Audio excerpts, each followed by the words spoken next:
నాగ్పూర్లో ప్రధాని మోడీ మాట్లాడుతున్నారు. లైవ్ లో చూద్దాం. अब इस नए परिसर के बाद इन सेवा कार्यों को और ज्यादा गति मिलेगी।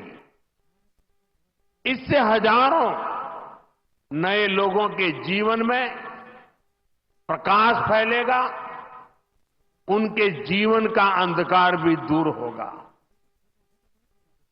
मैं इस सेवा कार्य के लिए माधव नेत्रालय से जुड़े सभी लोगों को उनकी कार्य की, उनके सेवा भाव की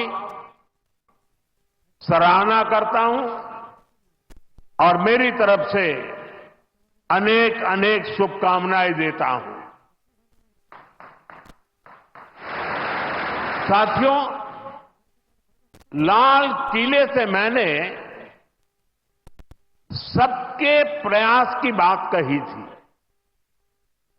आज स्वास्थ्य के क्षेत्र में देश जिस तरह काम कर रहा है, माधव नेत्रालय उन प्रयासों को बढ़ा रहा है। देश के सभी नागरिकों को बेहतर स्वास्थ्य सुविधाएं मिले, ये हमारी प्राथमिकता है। देश में गरीब से गरीब को भी अच्छे से अच्छा इलाज मिले। कोई भी देशवासी जीवन जीने की गरिमा से वंचित न रहे।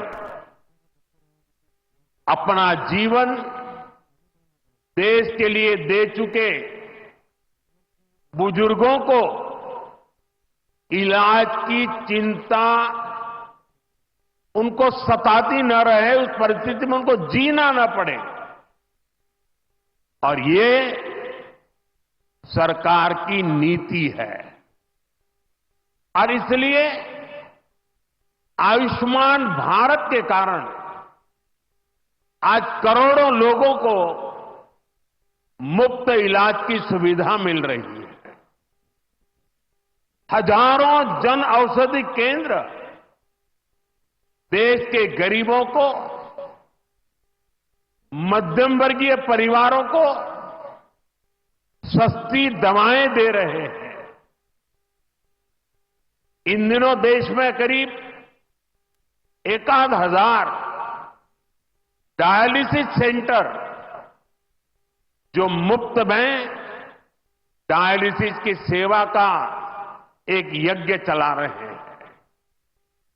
इससे देशवासियों के हजारों करोड़ रुपए बच रहे हैं, उनको स्वास्थ्य लाभ हो रहा है। बीते 10 साल में गांवों में लाखों आयुष्मान आरोग्य मंदिर बने हैं, जहां से लोगों को देश के सर्वश्रेष्ठ डॉक्टरों से टेली मेडिसिन से कंसल्टेशन मिलता है, प्राथमिक इलाज मिलता है और आगे के लिए सहायता होती है। उन्हें रोगों की जांच के लिए सैकड़ों किलोमीटर दूर नहीं जाना पड़ रहा।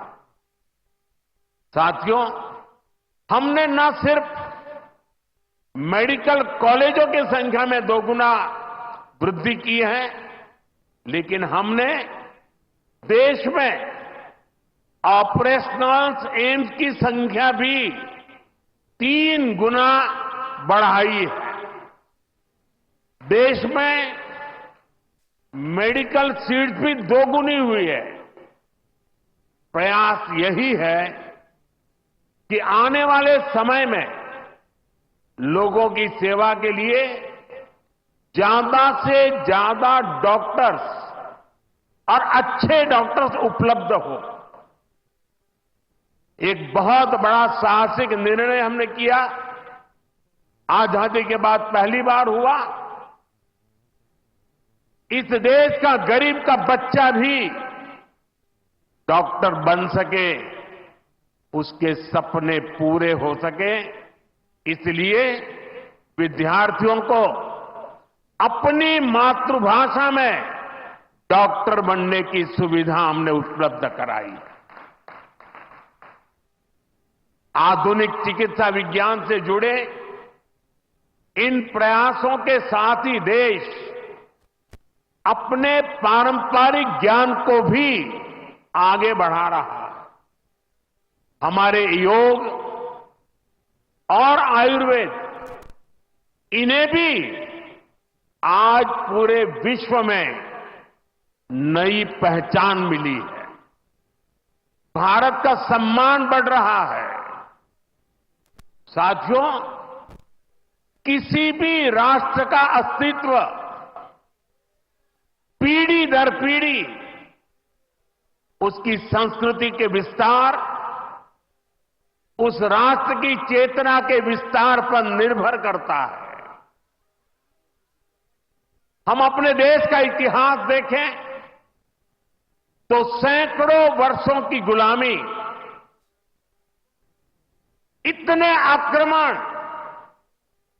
भारत की सामाजिक संरचना को मिटाने की इतनी क्रूर कोशिशें, लेकिन भारत की चेतना कभी समाप्त नहीं हुई।